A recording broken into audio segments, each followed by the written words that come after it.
잠깐 기도드리겠습니다. 하나님 아버지 감사합니다. 오늘도 우리를 하나님 앞으로 불러주시고 예배자로 서게 하시니 감사를 드립니다. 주님 앞에 나올 때마다 우리의 온 마음을 집중하여 하나님을 찬양하기를 원합니다. 찬양 가운데 우리가 찬양하는 하나님이 어떤 분인지 더욱 깊이 알아가게 도와주시옵소서. 이 시간도 주의 말씀을 들을 때도 주께서 말씀을 통해 우리를 조명해 주시고 우리가 믿는 하나님이 어떤 분인지 더 깊이 알아서 하나님을 의지하여 승리하는 삶 살게 하여 주시옵소서. 예수님의 이름으로 기도하옵나이다. 아멘. 고대 냉병기 시대 때에 전쟁을 보면 때로는 전면전에 돌입하기 전에 장군들이 나와서 1대1로 먼저 싸우는 경우가 있지요. 어디 TV를 볼 때 보지 않았습니까? 싸움을 벌이는 두 부대에서 한 사람씩 대표로 나옵니다. 그리고 두 대표가 1대1로 먼저 싸움을 벌입니다. 전투의 두 진영을 대표하는 장군들의 승부가 갈린 후에 병사들이 전면전에 돌입합니다. 다윗과 골리앗의 싸움이 여기에 속하지요.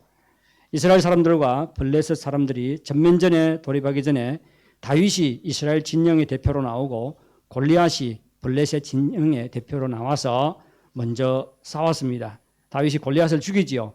그러니까 블레셋 사람들이 혼비백산해가지고 막 도망을 갑니다. 그러자 이스라엘 백성들이 고함을 지르면서 도망가는 블레셋 사람들을 쫓아가서 죽이지요. 제가 왜 이렇게 싸웠나? 왜 이렇게 싸웠나? 원인을 찾아보았더니 몇 가지 원인이 있더라고요. 우선 장군이 병사들에게 본을 보이기 위해서 그랬다는 설이 있습니다. 냉병기 시대의 전쟁 때는 쉽게 다치거나 목숨을 잃지요.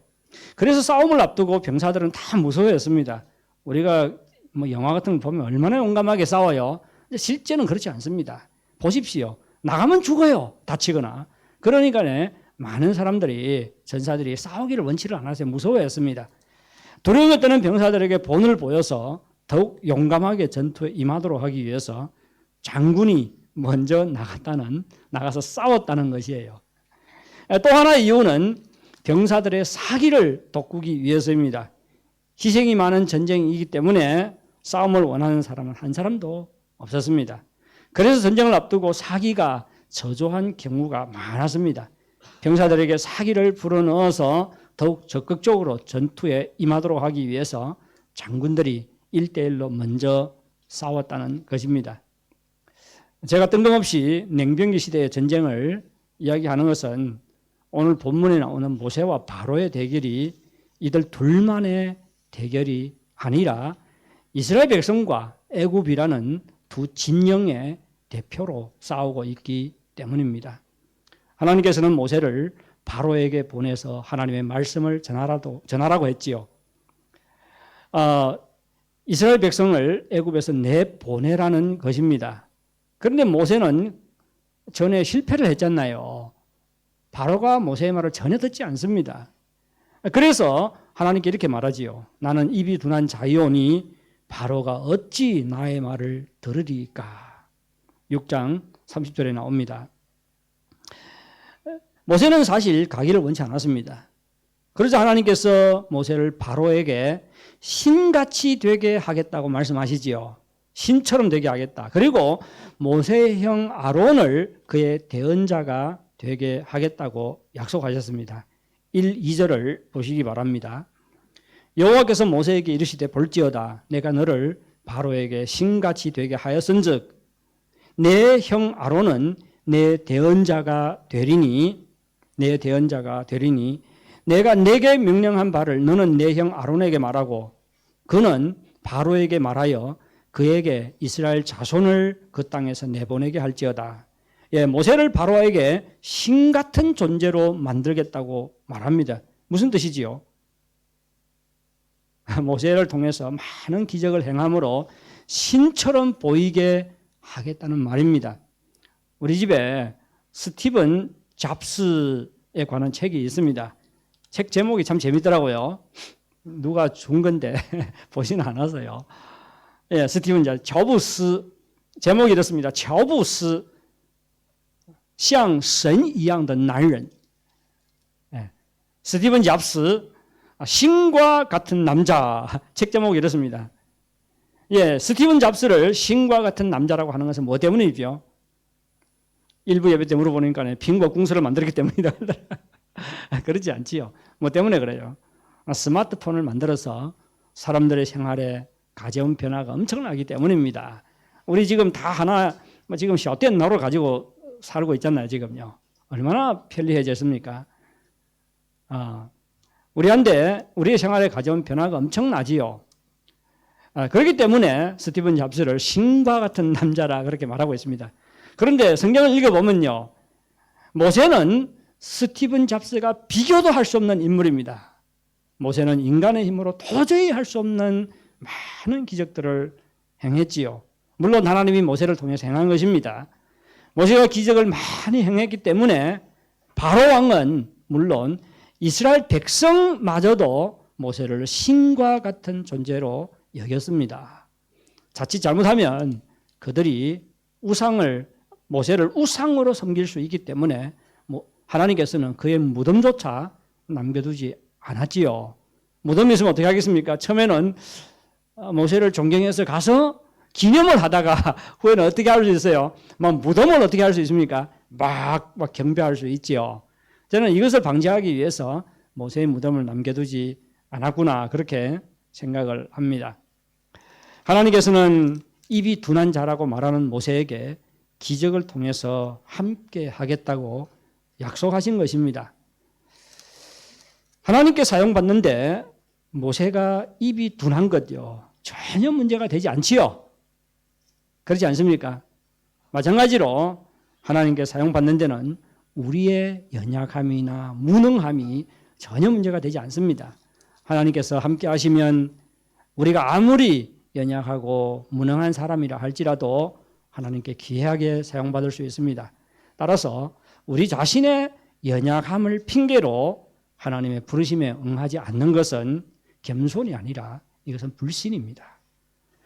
하나님께서는 모세에게 기적으로 함께 하시겠다고 약속하셨을 뿐만 아니라 동역자 아론을 세워주셨습니다. 하나님께서는 모세에게 말하고 모세는 아론에게 말하고 그리고 그 말을 아론이 바로 왕에게 하는 것이지요. 필요하면 하나님께서는 우리에게 동역자를 붙여주십니다. 혼자가 아니라는 말이죠. 하나님께서 함께 하실 뿐만 아니라 필요한 동역자들을 세워주십니다. 그러면 모세의 대결자 바로는 어떤 사람입니까? 바로는 애굽에서 신의 사자로 불리웠습니다. 그야말로 신과 같이 높임받는 인물이었습니다.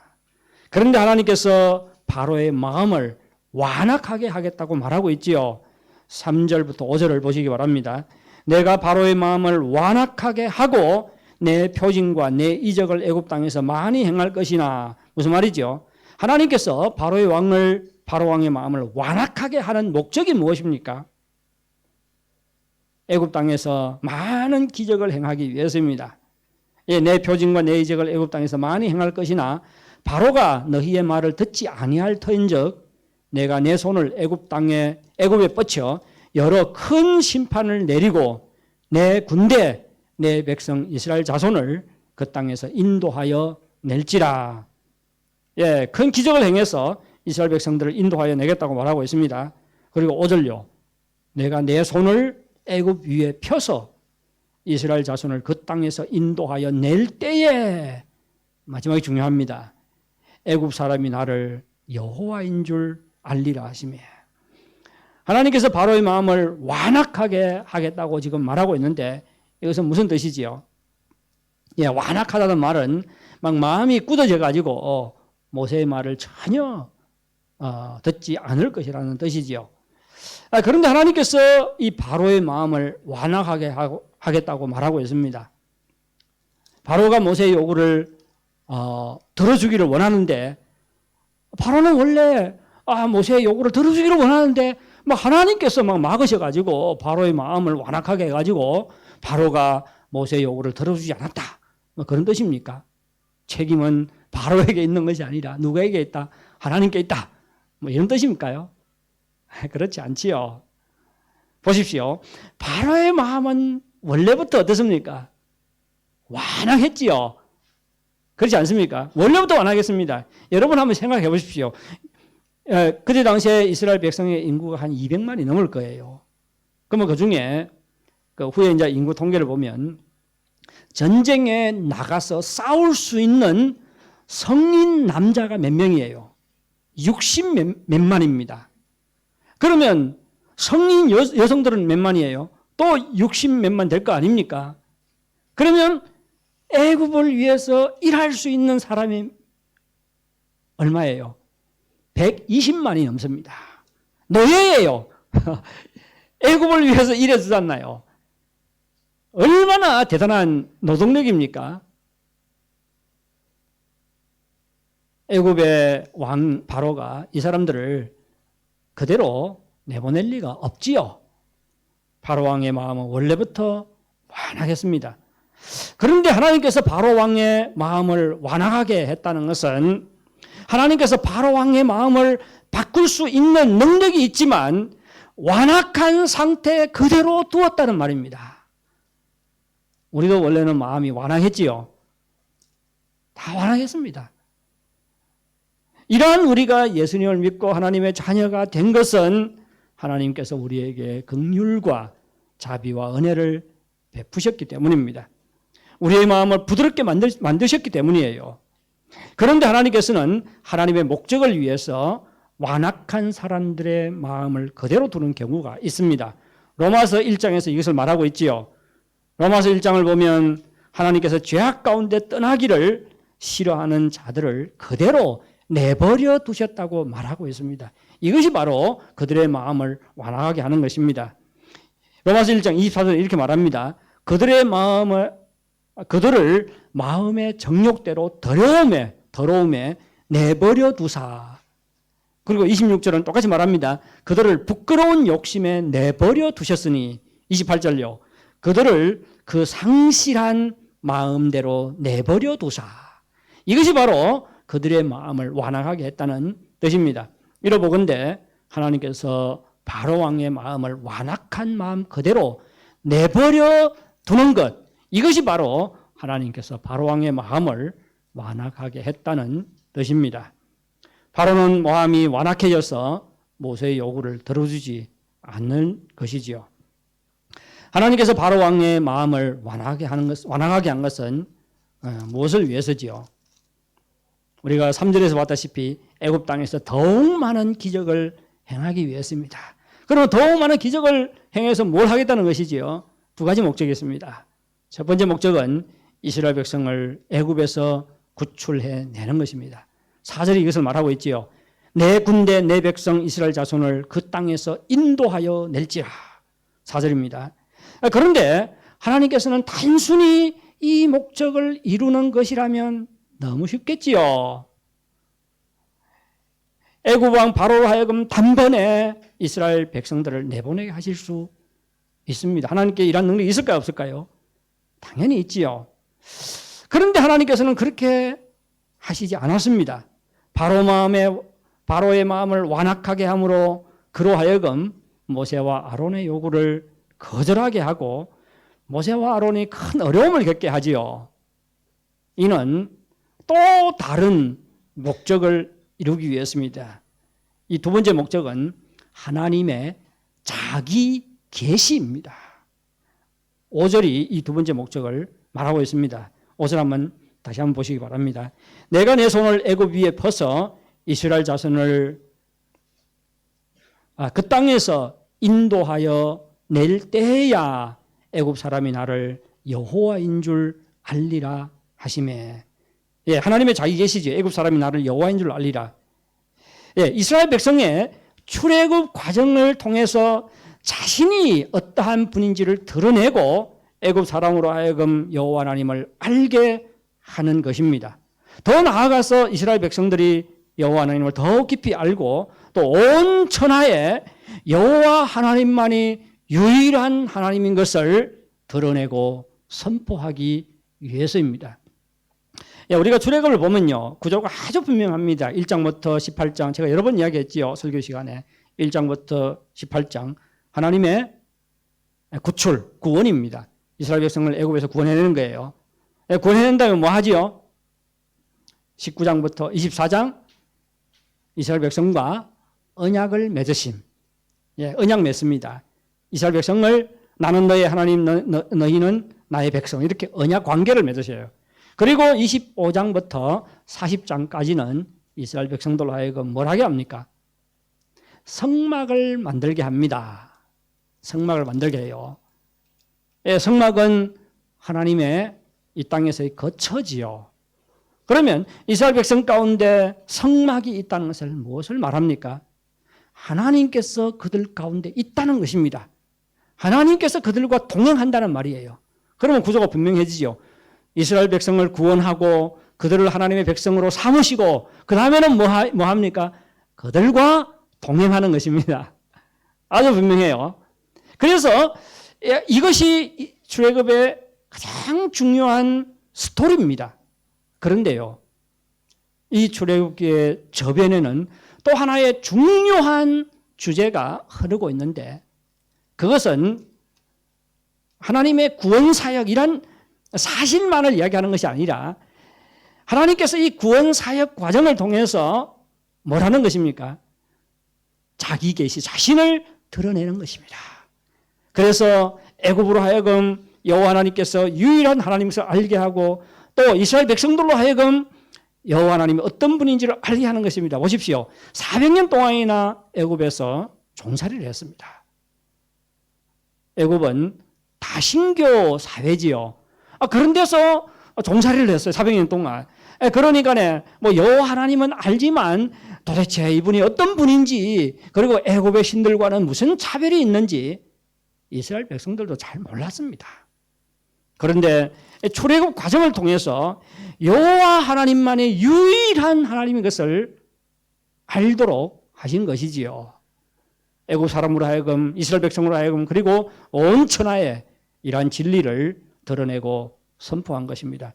그러기 위해서 하나님께서는 바로의 마음을 완악하게 하고 모세와 아론을 하여금 막 고생하게 하잖아요. 10번이나 대결을 하지요.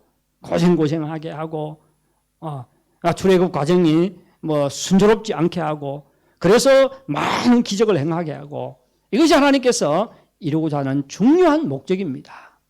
이런 우리에게 그리스도인들이 자신의 삶에 부딪히는 고난을 어떻게 대해야 하는가를 알려주지요. 우리가 어려움에 부딪히면 하나님께 어떤 기도를 합니까? 하나님, 나로 하여금 이 어려움을 통해서 하나님이 어떤 분인지를 깊이 알게 도와주시고 내가 믿는 하나님을 더욱 많은 사람들에게 증거하고 전할 수 있도록 도와주십시오. 이런 기도를 하셨습니까? 이런 기도를 하십니까? 고난에 부딪힐 때요, 어떤 기도가 나와요? 하나님, 너무 힘들어요. 빨리 나를 구원해 주십시오. 그 다음에는 끝입니다. 고난을 통해서 하나님, 나로 하여금 하나님을 깊이 알게 도와주십시오. 하나님을 증거할 수 있도록 도와주십시오. 이런 기도를 하면요, 신앙이 참 성숙한 사람입니다. 그런데 이런 기도를 잘 하지 않지요. 어려움에 부딪히면 금방 무엇부터 기도합니까? 빨리 이 고난에서 벗어나기를 기도합니다. 그런데 하나님께서 우리로 하여금 어려움을 겪게 하고 때로는 금방 어려움에서 벗어나지 못하도록 하는 것은 뭐 때문입니까? 그 과정이 중요하지요. 그 과정 가운데 하나님이 어떠한 분이며, 그렇죠? 깊이 알아가는 것, 어떠한 분인지 깊이 알아가는 것. 그리고 어떻게 해요? 내가 어려움을 당하고 그 어려움에서 벗어나는 과정을 보면서 사람들이 무엇을 봐야 됩니까? 하나님은 살아계시구나. 즉 다시 말해서 내가 겪는 어려움을 통해서 믿지 않는 사람들에게 하나님의 살아계심을 증거하기 위해서입니다. 이것이 하나님께서 우리를 이 땅에 남겨두신 목적이에요. 그런데 앞에서도 말씀드렸다시피 모세와 바로의 대결을 보면요, 단순히 두 사람의 대결이 아니지요. 그들은 지금 이스라엘과 애굽 두 진영의 대표로서 싸우고 있는 것입니다. 이러한 해석이 일리가 있는 것은 애굽에서 400년이나 종살이한 이스라엘 백성을 하나님께서는 뭐라고 부르고 있습니까? 내 군대라고 부르고 있지요. 참 재밌습니다. 왜 여기서 이렇게 부를까 생각해보니까 참 의미가 있더라고요. 4절에 보면 내가 내 손을 애굽에 뻗쳐 여러 큰 심판을 내리고 내 군대 내 백성 이스라엘 자손을 그 땅에서 인도하여 낼지라. 이스라엘 백성을 자신의 백성이라고 부를 뿐만 아니라 자신의 군대라고 말하고 있습니다. 이스라엘 백성이 여호와 하나님의 군대면 모세는 무엇이죠? 대장이죠. 그렇지 않습니까? 모세는 대장이고 하나님은 군대 장관입니다. 모세는 군대 대장으로 하나님의 군대 이스라엘 백성을 대표해서 바로 왕과 싸우고 있는 것입니다. 더 나아가 모세와 바로 왕의 대결은 하나님과 이스라엘 애굽의 신들 사이의 대결입니다. 모세는 하나님께서 보내신 사자지요. 바로 왕은요, 애굽 신의 사자입니다. 신의 사자라고 그렇게 불려왔어요. 여호와 하나님의 사자가 아니라 애굽 신들의 사자지요. 모세가 하나님의 군대 이스라엘 대장이라면 하나님은 군대 장관입니다. 모세와 바로 왕의 대결 배후에 누가 있다는 것입니까? 여호와 하나님과 애굽의 신들이 있습니다. 여호와 하나님과 애굽의 신들 중에서 누가 참 신인가 하는 것이 이 싸움의 본질입니다. 하나님께서는 자신이 유일한 참 신인 것을 드러내기 위해서 능력으로 역사하실 것입니다. 많은 기적을 행하실 것입니다. 결국에는 바로 왕을 굴복시키시고 이스라엘 백성을 애굽에서 나가게 하실 것이지요. 이를 통해서 여호와 하나님만이 온 천하의 유일한 참신인 것을 드러내실 것입니다.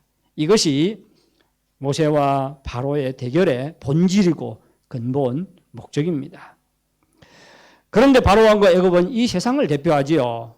그래서 모세와 바로 왕의 대결은 또한 하나님의 백성과 오늘날 하나님의 백성과 이 세상 사이의 대결, 이 땅에서 모든 하나님의 백성들이 치루어야 할 영적인 전쟁을 의미합니다. 에베소서 6장 11절 12절은 그리스도인의 생활을 영적인 전쟁이라고 말하고 있지요. 이렇게 말합니다. 마귀의 관계를 능히 대적하기 위하여 하나님의 전신 갑주를 입어라. 우리의 대적은 누구요? 마귀입니다. 우리의 씨름은 혈과 육을 상대하는 것이 아니요 통치자들과 권세들과 이 어두움의 세상 주관자들과 하늘에 있는 악의 영들을 상대함이라. 여기서 혈과 육은 사람들을 가리키지요. 그리고 통치자, 권세자들, 어두움의 세상 주관자들, 하늘에 있는 악의 영들, 이거는 사람들이 아니라 다 영적인 존재를 가리킵니다. 우리의 싸움의 대상이 기독교인들을 괴롭히고 적대시하고 핍박하고 유혹하는 사람들이 아니라 그 배후에 있는 악한 사탄 마귀라는 것입니다. 그렇죠? 예, 그래서 가정에서 시어머니하고 티격태격하고 그럴 때 제 시어머니가 우리의 적이 아니지요. 그렇지 않습니까? 우리는 집에서 어떤 전쟁을 벌이고 있어요? 영적인 전쟁을 벌이고 있다. 그렇게 생각하면 됩니다.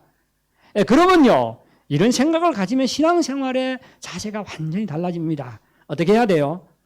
저 시어머니, 나를 괴롭히는 시어머니가 어떤 분이겠지요? 내가 마귀의 손에서 그를 어떻게 해야 돼요? 구출해와야 돼요. 그래서 예수 믿게 하고 하나님께로 인도하고 하나님의 백성이 되게 하고 우리는 지금 이러한 영적인 전쟁을 벌이고 있는 것이지요. 그럼 어떻게 해야 되겠습니까? 막 맞서서 싸워야 되겠습니까? 아니지요. 참고 양보하고 그래야 되지 않겠어요? 그래서 시어머니가 네 보니까 참 하나님이 살아계신 것 같구나. 이런 감동을 받아야 되지 않나요? 그런데 참 한심하더라고요. 어떤 가정에 보니까네. 시어머니가 와서 막 애 보순다고 막 그렇게 고생하는데도 계속 그 며느리가 싸워요.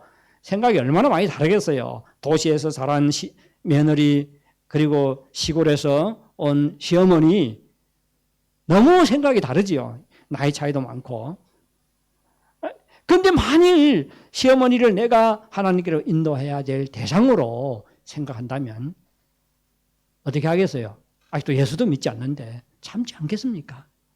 저는 그래 보면서 참 교회에서는 저렇게 신앙이 좋아 보이는데 가정에서는 완전히 빵이구나. 뭐 그런 생각이 들더라고요. 꽝이구나. 빵이 아니라 꽝이구나. 그런 생각이 들더라고요.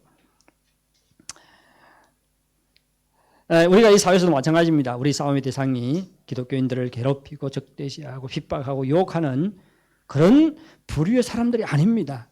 그 배후에 있는 악한 사탄 마귀라는 사실을 기억하시기 바랍니다. 하나님께서 우리를 이 땅에 남겨두어서 영적인 전쟁을 치도록 하는 목적은 이 세상에 여호와 하나님을 드러내도록 하기 위해서입니다. 예수 그리스도의 복음을 전함으로 악한 사탄 마귀의 손에 묶여있는 사람들로 하여금 여호와 하나님을 알고 섬기는 사람들이 되게 하기 위해서입니다. 하나님께서는 우리가 이 땅에서 치르는 영적인 전쟁을 통해서 자신을 세상 사람들에게 알리기를 원하십니다. 이를 위해서 우리와 함께 하시고 우리 가운데 능력으로 역사하십니다. 따라서 모든 그리스도인들은 증거의 사명을 가지고 이 땅을 살아가고 있는 것입니다. 그러면 우리가 증거의 사명을 감당하기 위해서 어떻게 해야 할까요? 우선 신앙생활이 영적인 전쟁인 것을 기억해야 합니다. 신앙생활은 여유로운 여행이 아니지요. 신앙생활은 영적인 전쟁입니다. 신앙생활의 주旋律요. 물론 즐기고 그런 것들이 있어요. 기독교인들이 늘 긴장해하고 싸우는 것이 아닙니다. 늘 즐기는 것이 있습니다. 하지만 신앙생활에 하나의 중요한 선이 있다면 그것은 영적인 전쟁입니다. 여행은 어떻습니까? 순조롭고 편안해야 즐겁지요. 저는 여행을 잘 할 줄 몰라요. 근데 여행을 하다 보니까 갑자기 그런 생각이 들더라고요. 옛날 태국에 집회가 있어서 갔을 때인데 막 여행을 하는 것도 막 전쟁을 하는 것처럼 여행을 해요. 저는요. 이 짧은 시간에 한 번 두 번 다시 오겠습니까? 그러면 이 짧은 시간에 어떻게 되죠? 가볼 때 다 가봐야 되지 않나요? 그러니까 막 완전 전쟁하는 것처럼 막 여행을 하더라고요. 그러다가 그날에 비가 왔는지 어쩐지 나가지를 않아서 호텔에서 있다가 그러면 좀 해가 나길래 호텔에 수영장이 있습니다. 수영장에서 즐기는데 얼마 좋던지요. 막 돌아다니는 것보다 훨씬 좋더라고요. 그때 느끼는 게 여행은 바로 이렇게 하는 거야. 그런 생각이 들더라고요. 그때부터는 가볼 때 다 가보지 않아도 편안하게 여행을 가면 즐깁니다. 참 문제가 있어요. 제가 사는 것도 막 전투하는 것처럼 사는데 요즘에는 좀健身房에 다니는데 가서도 보면 사람들은 막 이야기도 하고 막 그런데 저는 시간이 아까워가지고 막 정신없이 이것도 하고 저것도 하고 막 합니다. 여행은 즐겨야 되죠. 하지만 신앙생활은 즐기는 것도 있어야 됩니다. 참 성도들 간의 교제를 즐기고 얼마나 아름답습니까? 저는 참 너무나 아름다워요. 이런 모습들이요. 그런데 또 신앙생활의 한 모습은 영적인 전쟁입니다. 만일 신앙생활을 여행처럼 생각한다면요. 늘 삶이 순조롭기를 바라지요. 그렇지 않으면 낙심하고 불평합니다. 하지만 신앙생활을 영적인 전쟁으로 생각하는 사람은 즐기는 것이 목적이 아니지요. 즐기는 것이 있지만 그것이 목적이 아닙니다. 임무 완성이지요. 임무가 있습니다. 전쟁인데 전쟁의 임무를 완성해야 되지 않겠습니까? 그리고 전쟁의 목적을 완성하기 위해서 고생을 마다하지 않습니다. 괜찮아요. 어려움을 겪어도요. 그렇죠? 내가 어려움을 겪는 것은 무엇을 하기 위해서다? 하나님을 깊이 알고 하나님을 드러내고 증거하기 위해서라는 그것을 압니다. 고생을 마다하지 않습니다. 그리고 늘 깨어 있습니다. 최선을 다합니다. 그러면 영적인 전쟁을 통해 이루어야 할 목적은 무엇일까요? 바로 이 세상에 예수 그리스도를 증거함으로 사람들이 여호와 하나님을 알고 섬기도록 하는 것입니다. 너를 보니 하나님이 살아계신 것 같아. 우리는 가정에서, 직장에서, 또 이 사회에서 이러한 말씀을 들을 수가 있어야 합니다. 이를 위해서 더는 어린아이가 되지 말아야 합니다. 조금만 어려워도 어떻게 돼요? 불평하고 원망하고 낙심하고 좌절하고 소침해지고 막 그러잖아요. 어린아이지요. 더는 어린아이가 되지 말아야 합니다. 편안한 삶을 추구하는 것이 아니라 영적인 훈련을 받아야 하고 깨어 있어야 하고 싸워야 합니다. 신앙생활의 영적인 전쟁이라면 우리 그리스도인들은 영적인 전사지요. 하나님의 군대들입니다. 우리는 그리스도인으로서 여러 가지 신분이 있지요. 하나님의 자녀, 하나님의 백성, 거룩한 제사장 이외에도 많습니다. 다 중요한 신분들이고 기억해야 될 것입니다.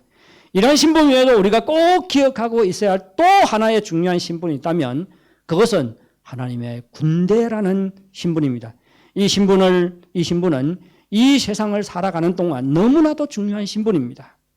이 신분을 기억하고 있을 때 우리는 어디서든지 언제든지 깨어서 영적인 전쟁을 치를 수가 있습니다.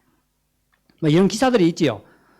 소방대원이 여행을 갔는데 누가 막 쓰러졌어요.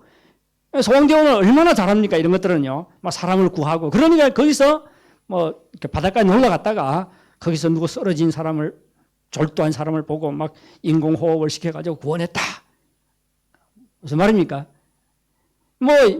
소방대 복장을 벗고 바닷가에 가서 해수욕을 즐기고 있을지라도 그는 누구예요? 소방대원이라는 신분을 잊지 않고 살아가는 것이죠. 마찬가지입니다.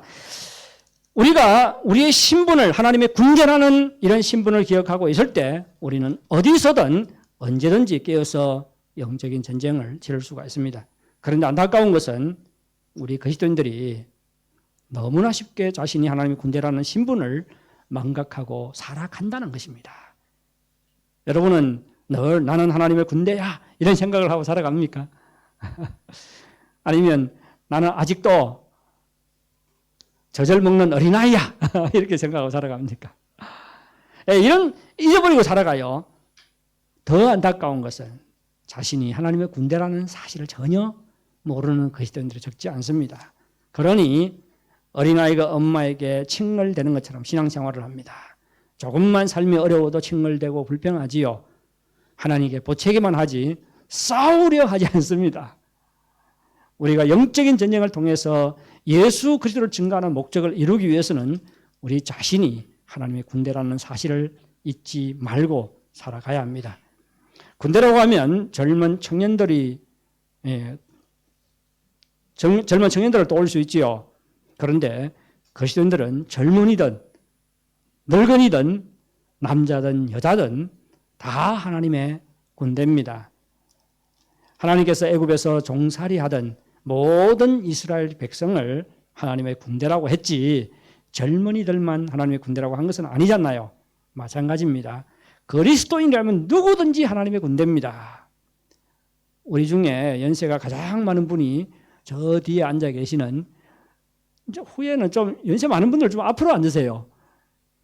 과거에는 연세 많은 분들이 앞에 앉았다고 했는데 이 젊은이들이 앞을 다 차지하고 보니까 다음번부터는 이 자리는 좀 남겨둡시다. 그래서 권사님들 앞에 앉도록 합시다. 저 머리가 허연 김춘자 권사님이 연세가 제일 많을 것입니다. 지금도 얼마나 씩씩한지 몰라요. 막 춤 배워주는 거 보면 장로님께서 이분은 보기만 해도 은혜가 된다고 막 그렇게 말씀하시더라고요. 예, 김춘자 권사님 85이지요. 예, 그래도 어떻게 해요? 하나님의 군대입니다. 아멘이시죠?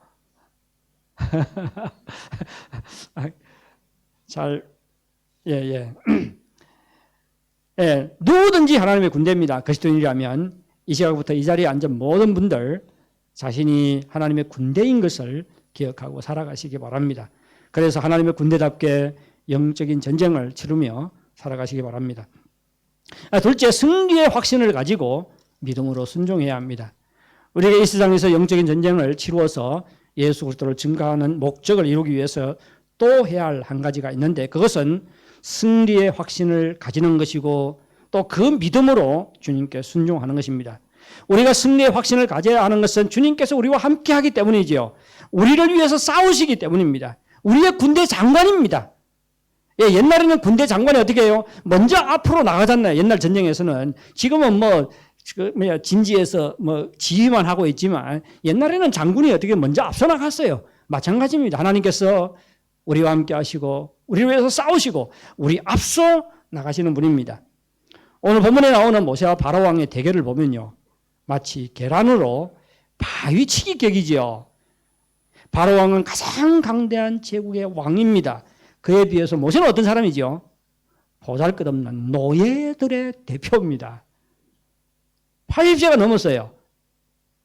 바로 왕은 멋진 왕복을 입고 있는 반면에 모세의 복장은 어땠을 것 같습니까? 어땠을 것 같아요?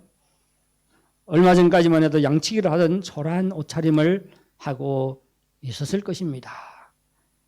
바로 왕에게는 뭐가 있어요?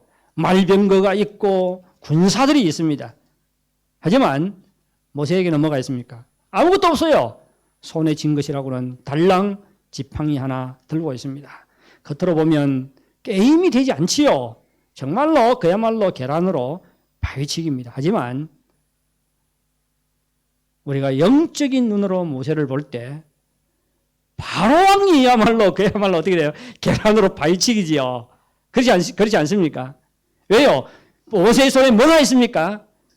하나님의 지팡이가 있습니다. 단순히 양을 치는 지팡이가 아니라 이거는 하나님의 지팡이입니다. 하나님께서 모세와 함께 하시겠다고 약속을 하셨어요. 그를 위해서 싸우시겠다고 약속하셨습니다. 따라서 겉으로 보기에는 모세와 바로의 대결이 계란으로 바위를 치는 격이지만 모세는 승리할 수밖에 없는 대결입니다. 이어서 기록된 사건이 모세의 승리를 예고하고 있습니다. 아론이 바로왕 앞에서 지팡이를 던집니다. 그러자 뱀으로 변하지요. 바로왕이 이것을 보고 애굽의 요술사들을 부릅니다. 애굽의 요술사들도 그들의 지팡이를 던지자 뱀이 되었습니다. 어떻게 뱀이 되겠어요? 하나님이야 지팡이를 뱀이 되게 할 수도 있고 미꾸라지도 되게 할 수 있고 다 할 수 있지요. 그런데 요술사들이 인간들이 어떻게 그 일을 행했겠습니까? 오늘 본문에 보면 요술로 그렇게 말하고 있습니다. 요술은 뭐지요? 아마 지금의 모수하고 비슷할 것입니다. 눈 속이는 것이지요. 어쨌든 뱀의 모양이 많이 나온 것 같습니다. 어떻게 됐는지 구체적으로는 잘 몰라요. 그런데 그때 당시에 상황이 어땠는지 생각해 보시기 바랍니다. 땅에는 뱀들이 우글대기 시작했을 것입니다. 오늘 본문은 그런데 놀라운 것은 아론의 지팡이가 변한 뱀이지요. 예, 아론의 지팡이 뱀이 요술사들의 지팡이 뱀을 다 삼켜버렸습니다. 이 사건은 모세와 뱀은 애굽에서 신입니다. 신의 신적인 존재예요. 예. 모세와 바로의 대결이 영적인 전쟁이라는 것을 말해줍니다. 뿐만 아니라 하나님께서 모세로 하여금 반드시 승리하게 할 것을 보여준 사건입니다. 바로 왕은 마음이 완악하여 모세를 대적할 것입니다. 하지만 하나님께서는 모세로 하여금 반드시 승리하게 할 것입니다. 여러분, 세상 속에서 우리 자신의 모습도 바로 왕 앞에 선 모세의 모습과 비슷하지 않습니까? 우리의 힘과 능력으로는 세상에 맞서 싸울 수가 없습니다. 우리의 모습은 때로는 초라하기 그지없지요. 우리 교회를 한번 생각해 보십시오. 목표는 대단하지 않습니까? 그렇지요. 사람을 구원하고 가정을 바꾸고 민족을 어떻게 해요? 재건하고 조기에 교회 세울 때 이런 목표를 세웠어요. 세계 선교를 하고 허풍을 부리는 것 같아요. 대단합니다. 그런데 우리의 현실을 보면 못할 수 있는 것 같습니까? 주일날에 와서 모이는 것 외에는 별로 할 수 있는 것이 없습니다. 하지만 우리는 눈으로 볼 수 없는 것을 볼 수 있는 영적인 안목이 있어야 합니다. 하나님께서 우리와 함께 하신다는 것입니다. 하나님께서 우리를 위해서 싸우신다는 것입니다. 우리가 부딪힌 어려움이 클수록 하나님께서 더욱 큰 능력으로 역사하실 것입니다. 우리의 대적이 강할수록 하나님께서 더욱 강하게 역사하십니다. 하나님께서는 약한 자를 통해서 강하게 역사하시고 하나님의 뜻을 이루심으로 하나님께서 그 일을 이루셨다는 것을 세상에 드러내시는 분이십니다. 하나님께서 우리와 함께 하시고 우리를 위해서 싸우신다는 것, 바로 우리가 승리의 확신을 가져야 하는 이유입니다. 6절 한번 보시기 바랍니다. 모세와 아론이 여호와께서 자기들에게 명하신 대로 행하였더라 라고 말하고 있습니다. 모세와 아론이 하나님께 순종했을 때 하나님께서 그들을 통해 역사하셨습니다. 처음에는 두려웠지요. 나는 입이 둔한 자다 그러면서 가기를 거절했습니다. 하지만 하나님의 약속을 믿고 모세와 아론이 순종을 합니다. 그때 하나님께서 그들을 통해서 역사하셨어요. 순종하는 곳이 하나님의 역사가 일어납니다. 신앙생활이 영적인 전쟁인 것을 알고도 하나님께 순종하지 않으면 아무런 일이 벌어지지 않습니다. 신앙생활은 늘 실패하게 되어 있습니다. 하지만 우리가 하나님의 말씀에 순종할 때 하나님께서 역사하시고 우리로 하여금 승리하게 하십니다. 따라서 승리의 확신을 가지고 이러한 믿음으로 매일매일 순종하시기 바랍니다. 사랑하는 성도 여러분, 하나님께서는 우리를 하나님의 군사로 부르셨습니다.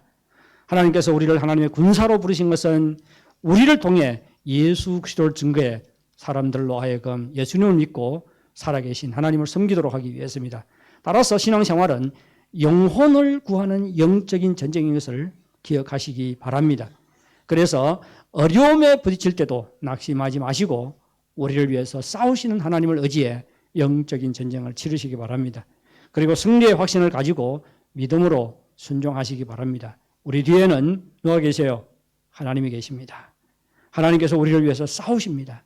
따라서 승리는 이미 정해진 것이지요. 지난번에 정화 형제님이 설교할 때 D-Day과 V-Day 이렇게 나눴지요. D-Day, Decision Day, 이미 결정된 승리, 결정됐습니다. 예수님께서 십자가에 죽으실 때 이미 승리를 하셨어요. 우리는 이미 승리한 전쟁을 싸우고 있습니다. V-Day, Victory Day, 승리의 날이 우리를 기다리고 있습니다. 우리는 그 가운데 지금 있는 것입니다. 승리는 이미 정해진 것이죠. 우리 모두 하나님의 군사로서 영적인 전쟁에서 승리함으로 예수 그리스도를 증거하고 하나님께 영광 돌릴 수 있기를 바랍니다. 우리 다 같이 복음성가 십자가의 전달자를 부른 후에 같이 기도하도록 하겠습니다.